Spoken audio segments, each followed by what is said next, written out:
Assalamualaikum warahmatullahi wabarakatuh.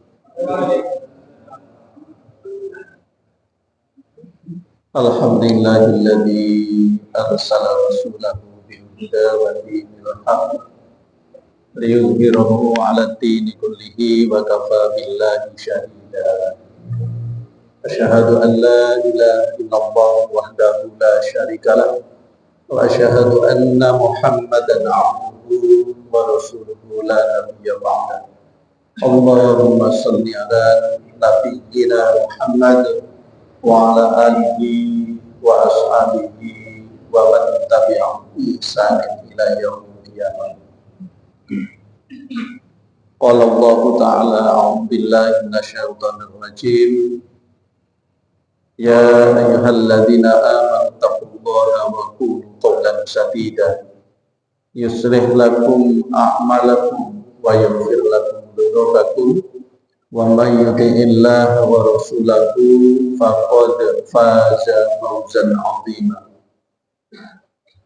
Wa qala rabbi shrah li sadri wa yassir li amri wa hlul 'uqdatam min lisani yafqahu qawli. Wa qala subhanaka la 'ilma lana illa ma 'allamtana innaka antal 'alimul hakim. Hadratal muhtaramin, para alim, para asatid, jamaah pengajian rutin Jumat subuh yang dirahmati Allah Subhanahu wa taala. Kita panjatkan puji dan syukur kita kepada Allah Subhanahu wa taala. Pagi ini Allah mencurahkan nikmat-Nya kepada kita, nikmat iman, nikmat Islam, nikmat kesehatan khususnya, dan sempat kita bisa hadir di dalam majelis yang sudah kita sepakati bersama. Mudah-mudahan kehadiran kita bersama akan terus bisa menguatkan dan meningkatkan keimanan serta ketakwaan kita kepada Allah Subhanahu wa taala. Amin ya rabbal alamin. Salawat dan salam kita sanjungkan bersama kepada qudwah kita, panutan kita, penuntun dan pembimbing kita Rasulullah Muhammad sallallahu alaihi wasallam, kepada seluruh ahli baitnya, kepada para sahabat, tabi'in, tabi'in, hingga seluruh umat beliau yang mengikuti jejak-jejak ajarannya sampai hari kiamat nanti. Mudah-mudahan kita tergolong orang-orang yang di dalamnya. Amin ya rabbal alamin. Hadirin jamaah yang dirahmati Allah Subhanahu wa taala, pagi ini kita saling tadzkirah, saling mengingatkan, saling menyegarkan kembali suatu kewajiban yang mesti kita jalankan dan suatu hal yang oleh Allah Subhanahu wa taala dilarang, maka mesti kita tinggalkan. Saya akan menyampaikan terkait dengan orang-orang yang dilaknat oleh Allah Subhanahu wa taala, dengan harapan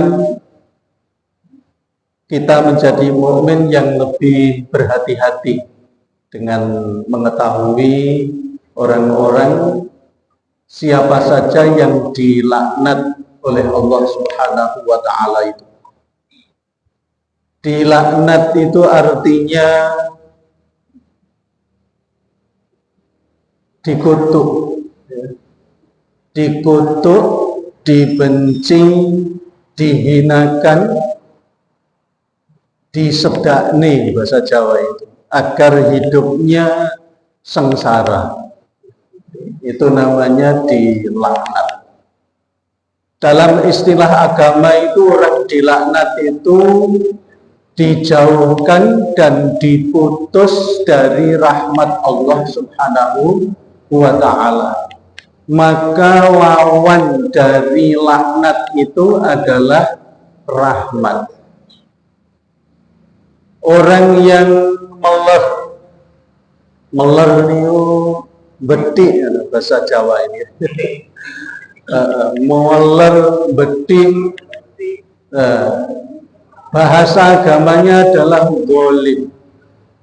Zolim itu meler atau beti. Jadi sejak zaman Nabi Adam itu ya ada orang meler dan beti itu. Hanya bahasanya meler dan beti itu di sini.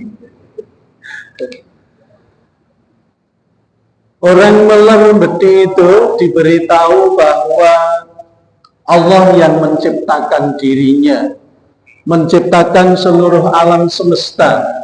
Beliau yang paling agung, paling berkuasa, maha mengetahui, itu masih mengingkari. Maka kemudian dia mencari sesuatu yang dianggap lebih besar, lebih kuat, lebih tahu selain Allah Subhanahu wa ta'ala. Maka orang demikian ini akhirnya orang zalim yang diberi persifatan syirik. Orang musyrik akhirnya zalim yang digolongkan sebagai orang musyrik. Musyrik itu zalim karena tadi itu beti, ya, meler, tidak mau mengakui, masih mengakui yang lainnya lagi. Ada yang mengakui tetapi masih cari yang dianggap sama-sama kuat, sama-sama besar, sama-sama untuk sandaran. Padahal mestinya hanya bersandar kepada Allah Subhanahu wa ta'ala. Saking betiknya, saking kreatifnya ya. Jadi mencari sandaran yang lain. Kadang-kadang malah sandarannya itu dirinya sendiri, yaitu pengen menonjolkan dirinya itu. Hingga ada disebut takabur. Takabur itu bagian dari syirik, yaitu tidak total ikhlas mengakui Allah yang maha besar. Setiap saat takbirnya tidak tahu berapa kali kita ini ya. Tapi kadang-kadang kita ini ada unsur ingin menonjolkan diri kita, tidak betul-betul lerem, tidak betul-betul mengendap. Kadang-kadang jiwa kita itu masih ingin nongol-nongol begitu di atas akbar Allah. Nah, itu ya. Allahu Akbar, tapi kita pengennya nongol-nongol pada persifatan yang agung Allah ini. Maka kemudian kita disebut syirik. Yang terkecilnya adalah riya. Nah, ingin dipuji, padahal kepujian itu hanya milik Allah. Ingin dianggap wah, padahal yang wah itu hanya Allah saja. Ini kemudian orang bedik meler ini disebut orang musyrik. Hati-hati kaitannya dengan diri kita. Untuk begitu tulus yang dituntut oleh Allah, ikhlas, tunduk, patuh, dan betul-betul tawadhu kepada Allah Subhanahu wa ta'ala yang maha segala-galanya. Yang kedua, orang zalim yang meler beti itu diturunkan Al-Quran, diturunkan atau diutus Nabi untuk menuntun ke jalan yang lurus, kepada Islam yang kafah. Tetapi banyak sejak dulu itu yang mengingkari. Mulai zaman dahulu ayat-ayat Al-Quran diturunkan secara berangsur-angsur, ya secara berangsur-angsur juga mereka mencari alasan untuk mengingkari, menyangkal, dan sebagainya. Nah, apa sekarang masih ada? Ya, terus ada orang yang tidak ikhlas untuk yakin kepada ayat-ayat Allah Subhanahu wa Ta'ala, tidak yakin kepada sunnah Rasulullah Sallallahu Alaihi Wasallam. Pengingkaran ini adalah kezaliman.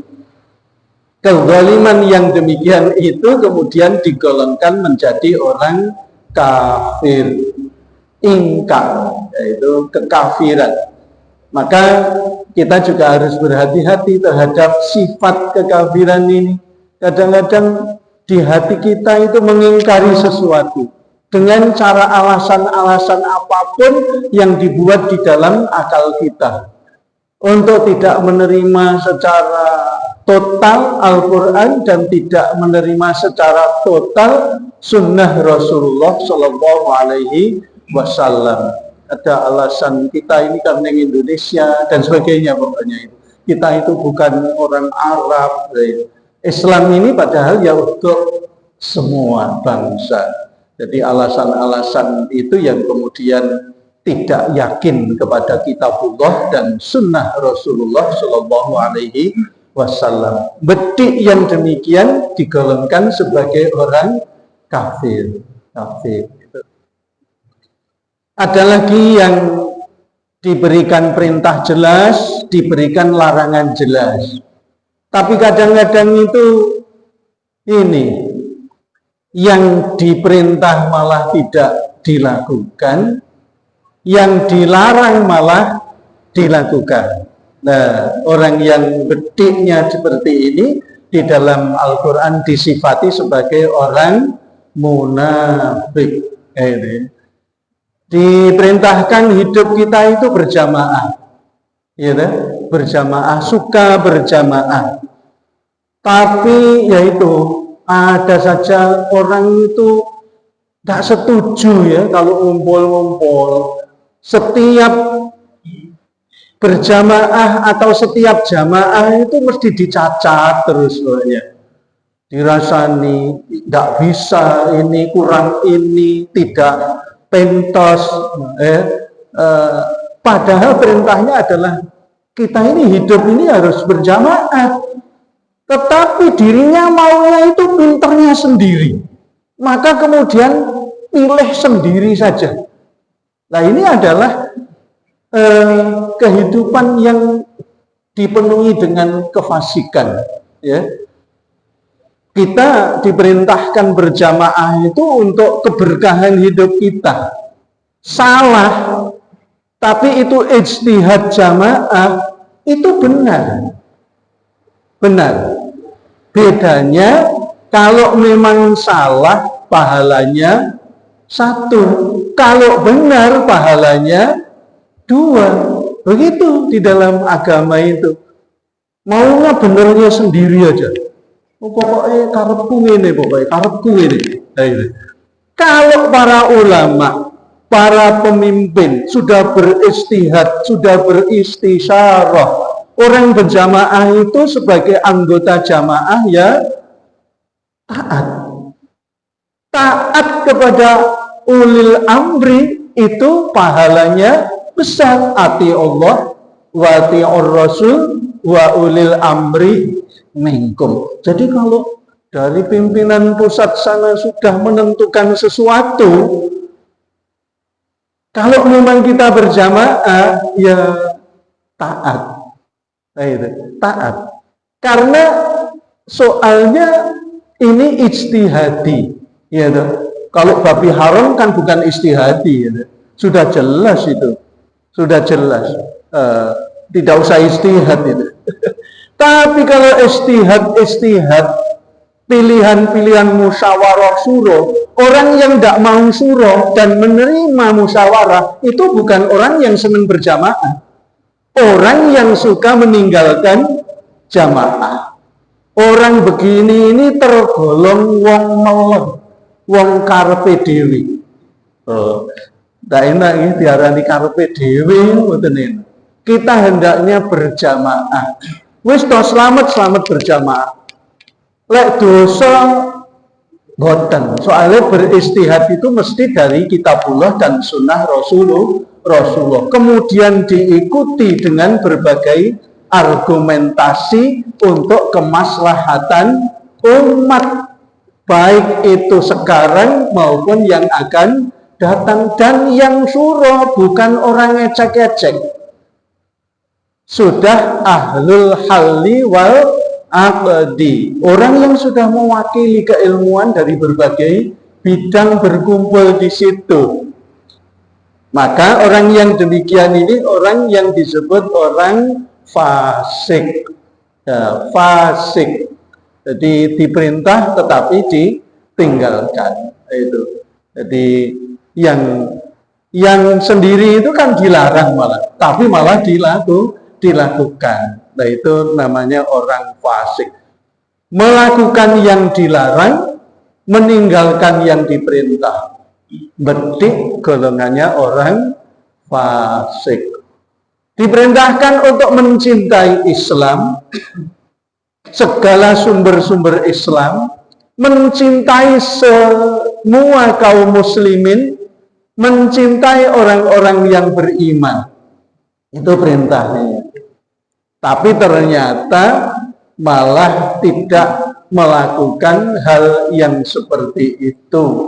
Kadang-kadang malah menampakkan lahiriahnya mencintai, tapi aslinya batinnya itu ya kepeksa. Lahir batin seharusnya totalitas kepada Islam, tapi ternyata kadang-kadang lamis. Lahir kelihatan orang baik, tapi di hati itu menyimpan keburukan. Orang yang meler dan bedik zalim seperti itu digolongkan orang munafik. Ya. Allah memerintahkan kita selalu bersyukur dengan menjalankan segala ibadah misalnya secara ringan dan tulus, tetapi aras-arasen saja. Nikmat sehat untuk subuhan jamaah ke masjid ini luar biasa ya. Sehat terus bisa gumregah segera ke masjid, bisa qiyamul lail ya, masjid luar biasa. Ini namanya bersyukur. Lah diberi sehat tetapi ya aras-aras naik kepada Allah itu ya. Nikmatnya terus dicurahkan, tetapi kita yang menerima nikmat ini punya keengganan. Tilawah Al-Qur'an ya aras-arasen gitu ya. Nek ditekoi oleh sak juz sedina sewengi ya hampir kurang 9 lembar. Berarti ya sedina sewengi namung asal sak lembar. Nah, yang demikian ini adalah orang yang lalai kepada nikmat Allah Subhanahu wa ta'ala. Zalim begini ini digolongkan sebagai orang yang ghafil. Lalai wala takum minal ghafilin. Jangan sekali-kali kalian menjadi orang yang lalai kepada nikmat Allah Subhanahu wa ta'ala, yang disebut dengan kufur nikmat ini. Inilah persifatan-persifatan yang dimasukkan ke dalam golongan orang zalim.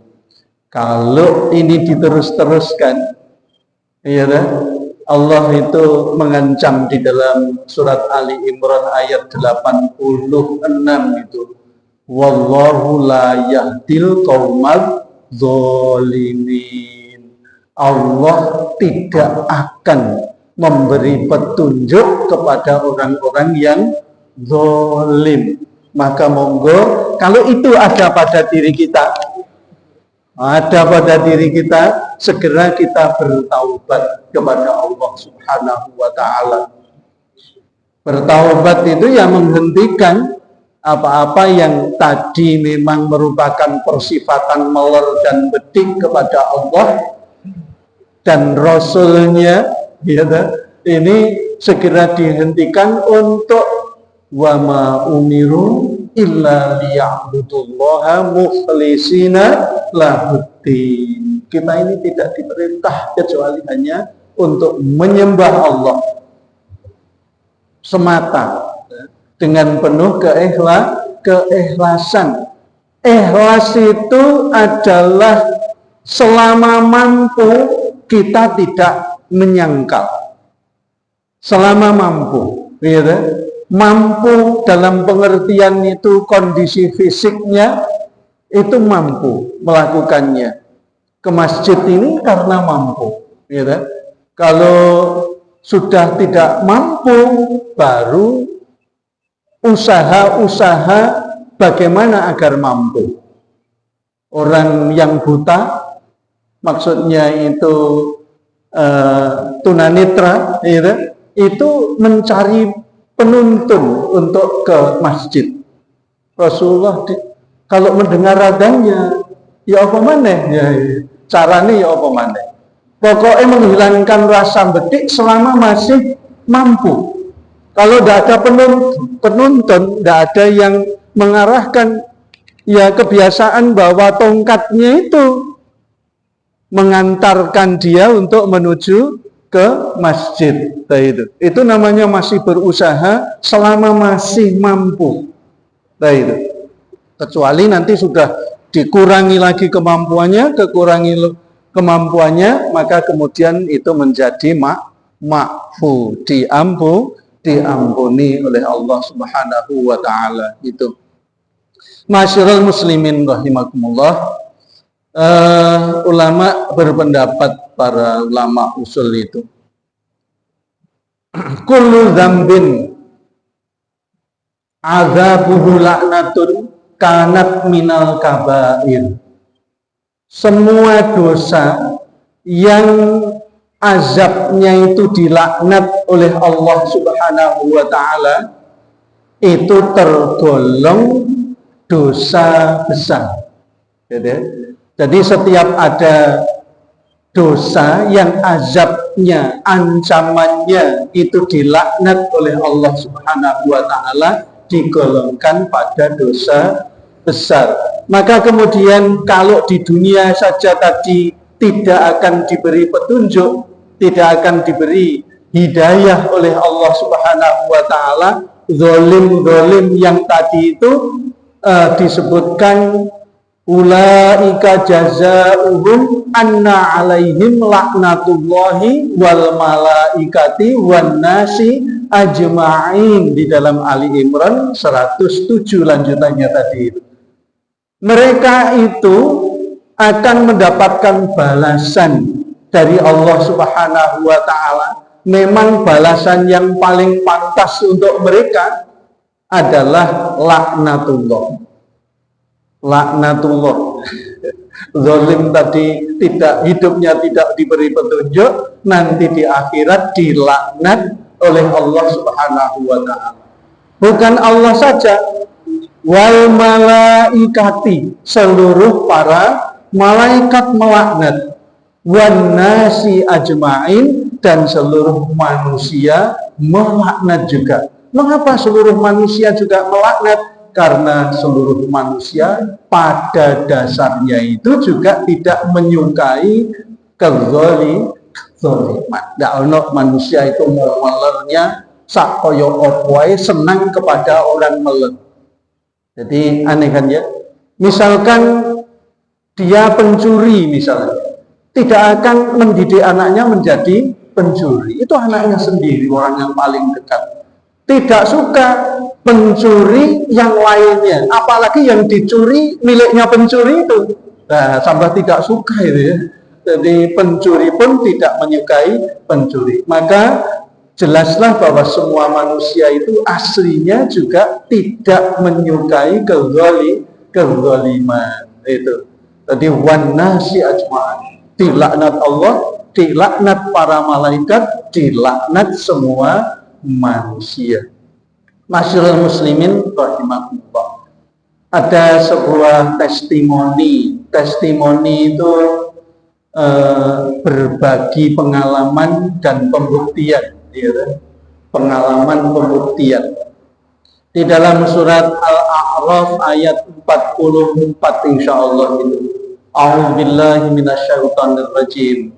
Wa nada ashabul jannati ashaban nar an qad wajadna ma wa'adana rabbuna haqqan fa hal wajadtum ma wa'ada rabbukum haqqan qalu na'am fa adzana mu'adzdhinun bainahum al-la'natullahi 'alal zalimin. Al-la'natullahi 'alal zalimin. Itu ayat 44. Penduduk surga itu nanti akan bertanya kepada penduduk neraka. Berarti nanti di akhirat itu bisa omong-omongan tadi untuk pembuktian. Pembuktian saling berbagi pengalaman. Ya apa lah aku ini sampean apa ya ngono iku gitu. Saya ini atau kami penduduk surga ini benar-benar menerima semua yang dijanjikan oleh Allah Subhanahu wa taala, dan semua yang dijanjikan oleh Allah Subhanahu wa taala dahulu benar adanya. Saya mendapatkan rahmat Allah dan dimasukkan ke dalam surga. Nah, itu. Orang taat itu mendapatkan rahmat Allah. Rahmat Allah itu ujungnya adalah surga. Ini dikuatkan oleh Allah Subhanahu wa taala di dalam surat Ali Imran ayat 107. Wa ammal ladzina yabdat wujuhuhum fa fi rahmatillahi hum fiha khalidun.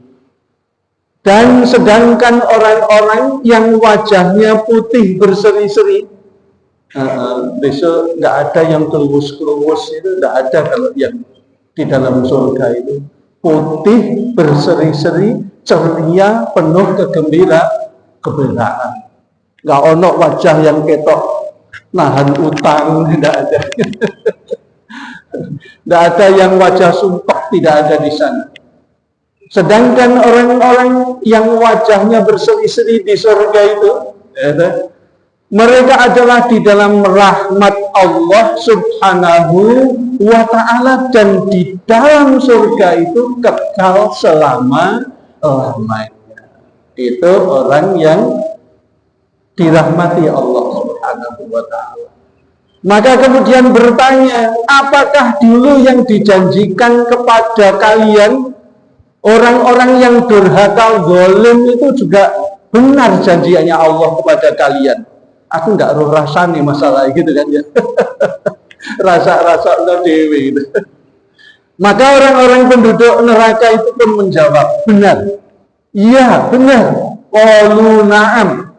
Bahwa apa saja yang diancamkan Allah ketika di dunia dulu sudah tak rasa nih. Gitu ya. Sudah saya rasakan, yaitu pedihnya siksa api neraka. Qalu na'am. Mereka semua ini menjawab bareng-bareng, iya benar, janji Allah itu benar. Tapi kesadarannya sudah di neraka. Ya, lek sik ning donya itu kadang-kadang sik ngeyeli ya, nyelengkeli ya, rumangsa pinter, rumangsa hebat ini. Tapi nanti kalau sudah di dalam neraka, ya sudah tahu benar akibatnya, tidak akan bisa menyangkal, dan itu pembuktian. Fa'adzana mu'adzdhinun bainahum, maka kemudian muncul malaikat yang memberikan taklimat, yang memberikan pengumuman al-la'natullahi 'alal zalimin di akhir ayat itu, bahwa sesungguhnya laknat Allah itu hanya diberikan kepada orang-orang yang zalim. Na'udzubillah. Itu ya, pedihnya luar biasa. Jamaah rahimakumullah. Ampun meh niki. Nggih. Saya bacakan satu hadis yang terkait dengan laknat Allah, supaya kita agak bisa lebih menjauh dan tidak usah saya uraikan. Hadis ini diriwayatkan oleh Imam Tirmidzi, kemudian oleh Imam Hakim. Kalau Imam Tirmidzi dari Aisyah radhiyallahu anha, tadi diriwayatkan Imam Hakim dari Ali bin Abi Thalib. Sittatun la'antuhum wa la'anahumullahu wa kullu nabiyyin mujabun. Ada 6 golongan yang aku Rasulullah melaknati mereka. Nah ini yang melaknati malah Rasulullah. Kemudian mereka dilaknati oleh Allah Subhanahu wa taala dan dilaknat oleh semua nabi. Itu. Yang pertama adalah az-zaidu fi kitabillah. Orang yang menambahkan apa-apa yang ada di dalam kitab Allah. Itu nomor 1. Masalahnya kita harus benar-benar menjaga kemurnian Al-Quran, menjaga pengamalan dari Al-Quran, menjaga jangan sampai kita nambah-nambahkan sendiri dari apa yang ditetapkan hukum dari Al-Quran. Karena ancamannya seperti tadi, dilaknat Rasulullah, dilaknat Allah, dilaknat semua nabi. Kita tidak boleh menakwil Al-Quran dengan semau kita sendiri. Kita belajar tafsir dari para mufassir yang mutabarrok, yang sudah jelas-jelas diakui oleh seluruh kaum muslimin. Itu supaya kita tidak boleh kita menafsirkan menurut kepentingan. Kadang-kadang di zaman sekarang itu membawa ayat-ayat Al-Quran tapi untuk kepentingan pribadi, kepentingan golongan dan sebagainya. Nah ini bagian dari menambah kitabullah. Az-zaidu fi kitabillah. Yang kedua adalah al-mukadzibu biqadarillah. Orang yang mendustakan takdir Allah Subhanahu wa ta'ala. Orang-orang kadang-kadang masih ada yang metung-metung kalau mau mantu gitu ya. Mau mantu itu kadang-kadang wah ini enaknya selosok kliwon lah gitu ya. Soalnya lah ini engkau akan begini-begini. Nah itu namanya mendahului takdir Allah dan itu mendustakan takdir Allah Subhanahu wa ta'ala. Tempat juga begitu. Omahmu ini tusuk sate lah itu ya. Akhirnya takdir Allah itu ditempel-tempelkan di surga, tusuk sate itu biasanya begini. Itu menyangkut tempat biasanya. Maka itu orang modern masih percaya. Di televisi itu masih banyak klenik-klenik yang dipercayai oleh padahal mereka sekolahnya tinggi-tinggi saya. Tapi ternyata klenik mas. Yang berikutnya itu mengenai kesanggupan. Saya kalau di telepon oleh Ustaz kemarin pripun Jumat subuh sakit ya Ustaz, insya Allah, hanya insya Allah, mboten sakit, mboten ngoten, insya Allah, kita ini tuh kayak remeh tema insya Allah. Insya Allah itu bersandar total kepada takdir Allah Subhanahu wa ta'ala. Itu insya Allah. Wala taqulanna li syai'in inni fa'ilun dzalika ghadan illa ayyasha Allah, di dalam surat Al-Kahfi. Jangan sekali-kali kamu akan memastikan ya, akan melakukan sesuatu. Katakanlah insya Allah, insya Allah. Oh ya wis beres, mesti teko lha awat ini. Mendustakan takdir Allah Subhanahu wa ta'ala. Yang ketiga adalah al-mutasallitu bil jabarut liyu'izza man adzallallah wa yudhilla man a'azzallah. Pemimpin yang semena-mena, yang kemudian mengangkat, memuliakan orang yang dihinakan Allah dan merendahkan orang yang dimuliakan oleh Allah. Jadi menghinakan yang dimuliakan Allah, kemudian memuliakan orang yang dihinakan oleh Allah. Maka dengan demikian pemimpin itu harus hati-hati. Pemimpin harus benar-benar objektif, bukan mana suka ya. Apa namanya itu kalau dalam bahasa Inggris itu Gitu. Yang disukai padahal kapasitasnya belum tentu baik ya menurut norma agama, tapi malah nah kalau yang bahaya itu di beberapa negara sejak dahulu, negara-negara itu juga ada yang mengkriminalisasi para ulama dan para imam, itu ya, termasuk Imam Hanafi itu termasuk diancam dulu kan ya, dan begitu gitu. Ini berbahaya. Itulah sebabnya pemimpin adil itu mesti diutamakan oleh Allah dan Rasulnya. Salatatun la turaddu da'watuhu, itu ya. Ada 3 golongan yang tidak pernah ditolak doanya. Nomor 1 disebutkan imamul adil. Ada sab'atun yudhilluhumullahu la dhilla yauman la dhilla illa dhilluh, itu ada 7 golongan pada hari kiamat yang mesti dilindungi oleh Allah atau mendapat perlindungan dari Allah. Nomor 1 disebutkan juga imamul adil. Panjenengan kula imam tuh ya. Imam di keluarganya masing-masing. Ini harus adil benar, karena memang itu derajat yang akan diberikan Allah Subhanahu wa taala. Masyaallah muslimin, yang keempat adalah al-mustahillu li hurumillah. Orang yang menghalalkan apa-apa yang diharamkan oleh Allah. Kita kalau beli ayam potong tanglet ya. Tanglet ya. Bismillah ya Cak. Oh enggak, pun beres nih, pun kita terbebas sudah. Mbak Bismillah, pokoknya Bismillah ya Cak. Nah ya, Bismillah. Saya ada anggota majelis itu tukang motong ayam. Itu kalau motong ya ribuan. Ya Bismillahnya di awal, Bismillah dulu, selesai. Dapat 300 kesel leren gitu ya.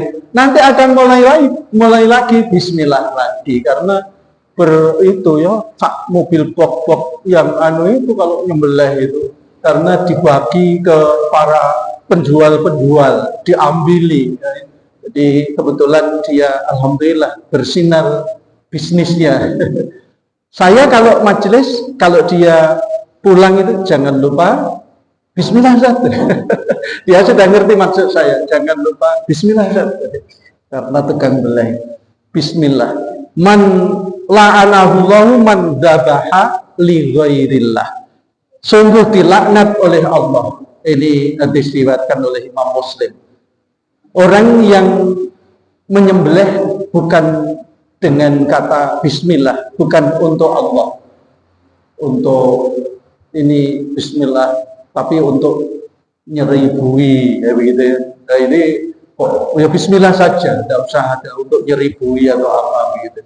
Apalagi kepada untuk yang lain-lainnya, itu berbahaya banget, karena itu akan mendapatkan laknat dari Allah. Yang kelima, al-mustahillu min aitrati ma harramallah. Kali ini Rasulullah mengarah kepada keluarga dan keturunan atau zuriatnya yang menjadi orang yang menghalalkan kemaksiatan maupun kezaliman. Rasul mengingatkan seluruh keturunannya, orang-orang keturunannya jangan sampai menghalalkan kemaksiatan dan kezaliman.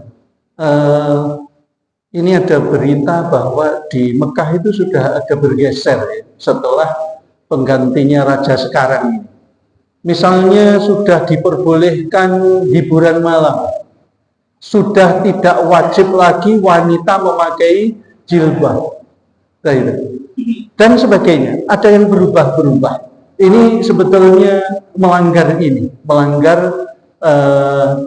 wasiat dari Rasulullah, bahwa keturunannya itu harus terjaga benar, jangan menjadi agen kemaksiatan maupun kezaliman.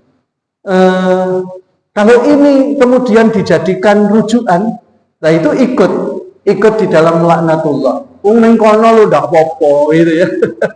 Bahaya sekali kalau fatwanya di sana kemudian diikuti oleh orang-orang di sana ndak apa-apa itu. Nah, akhirnya dianggap halal. Nah, mengenai zuriyah ini kita diwajibkan menghormati kepada seluruh keturunan Nabi. Gak usah kayak netizen terus ingin menghina-hinakan, bener ora, pokoknya selama masih itu sesama muslim gak perlu kita menghina-hinakan. Dihormati sesuai perintah Allah, menghormati sesama mukmin, sesama manusia, menghormati. Tidak usah membuli dan sebagainya. Bahkan kalau dia keturunan benar, ya kita hormati, memang ya menghormati. Tetapi tidak usah kayak itu menghormatinya ya. Bekas wudunya itu disuaruki kemudian diusap-usap. Menghormati sesuai yang diperintahkan caranya oleh Allah dan Rasulnya. Tidak boleh merendahkan siapapun dan menghina siapapun. Wong bukan keturunan Nabi saja kita diwajibkan menghormati, ya, apalagi keturunan dari Nabi. Yang ke-6, yang terakhir adalah ta'at-tariku sunnati, orang yang meninggalkan sunnahku. Jadi kita jangan gampang-gampang, gitu. Jangan gampang-gampang meninggalkan sunnah dari Rasulullah Shallallahu Alaihi Wasallam. Al-mutamassiku sunnati inda fasati ummati ajrun syahid, begitu ya. Barang siapa yang berpegang teguh kepada sunnahku di zaman rusaknya umatku, mendapatkan pahala seperti mati syahid. Luar biasa ya. Taraktu fikum amroini, kan gitu. Ma in tamassaktum bima lan tadillu ba'di kitaballahi wa sunnati. Aku tinggalkan dua perkara yang apabila kalian berpegang teguh kepada keduanya, kalian tidak akan tersesat selama-lamanya, yaitu kitab suci Al-Quran dan sunnah Nabi Sallallahu Alaihi Wasallam atau Al-Hadis. Bahkan kita benar-benar diancam oleh Rasulullah jangan mengada-adakan selain yang disunnahkan oleh Rasulullah. Man ahdatsa hadatan fa'alaihi laknatullah wal malaikati wan nasi ajma'in, rawahu Abu Dawud. Barang siapa yang mengada-adakan perkara baru di dalam agama, ya, maka baginya mendapatkan laknat Allah, laknat para malaikat, dan laknat semua manusia. Hadis ini diriwayatkan oleh Abu Dawud. Pak, insya Allah ini yang bisa saya sampaikan. Mudah-mudahan kita diberikan oleh Allah Subhanahu wa Ta'ala petunjuk hidayah, diampuni dosa-dosa kita selalu memperbaiki diri dari hari ke hari, dan kemudian menjadi orang yang istiqomah di jalan Allah Subhanahu wa Ta'ala. Amin ya rabbal alamin. Allahumma shalli ala Muhammadin wa ala alihi wa ashabihi ajma'in walhamdulillahi rabbil alamin.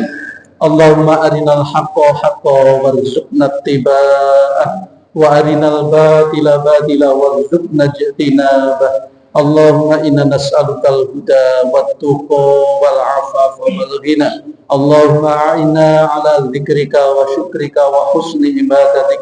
Allahumma inna nas'aluka salamatan fid din wa afiyatan fil jasadi wa ziyadatan fil ilmi wa barakatan fil rizqi wa taubatan qabla al maut wa rahmatan 'indal maut wa maghfiratan ba'dal maut. Hawwin 'alaina ya Allah fi sakaratil maut wa najatan minan nari wal 'afa indal hisab.